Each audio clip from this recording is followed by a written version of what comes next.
Hello and welcome back to my channel. If you don't know me, my name's Amy and today I am talking about saving money on your food shop, whether that's weekly or monthly. It's something that I think my husband would probably say I am a little bit obsessed with. I do go quite far into budgeting and keep us on a very tight budget when it comes to our food shop, but there are several things that I do and several ways that I do things, so I thought I would share them with you because they've really helped bring our shop down, and as a result we're actually eating better as well, which is good all around really.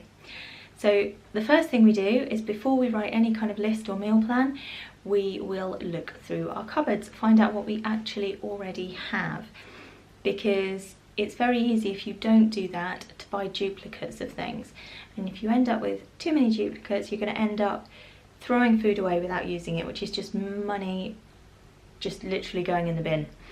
So check through your cupboards, your fridge, your freezer, make a list of everything that you have.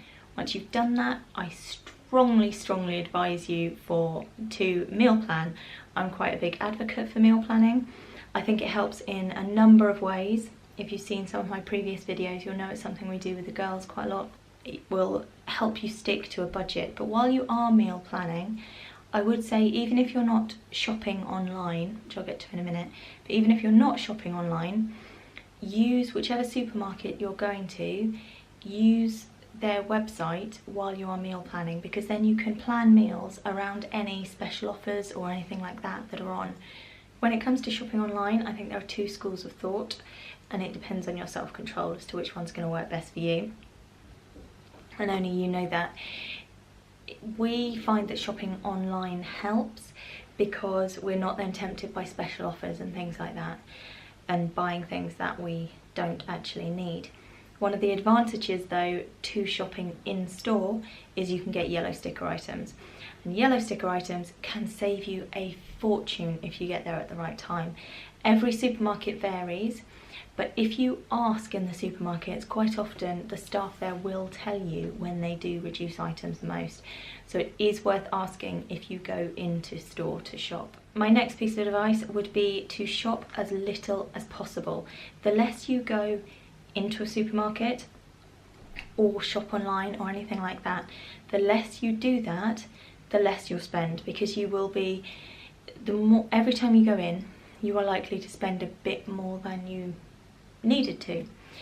And with shopping online, quite often there's like a minimum spend, and then if you end up sort of adding items to your basket to make it up to the minimum spend, you're going to end up spending a lot more money. Don't just go for brand names. Now I know this one seems obvious, but it's also true of the other end of the scale. Do not assume that because it is a value item or a supermarket zone or something like that, that it is the cheapest, because it isn't necessarily.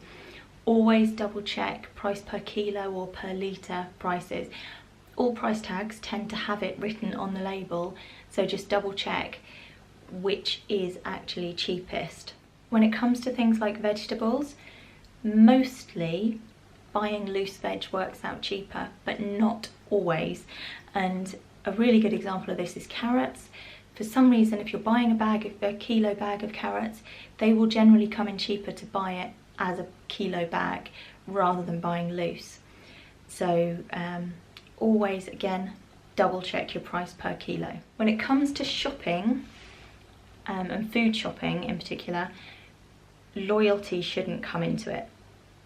You should always have loyalty cards for every supermarket that you're likely to go to if they offer one, but do shop around, because depending on what types of items you're buying and things like that, different supermarkets will come in cheaper at different times. I usually shop at Tesco, but I will quite regularly I will shop at Sainsbury's or Asda or Lidl, depending on what I need to buy.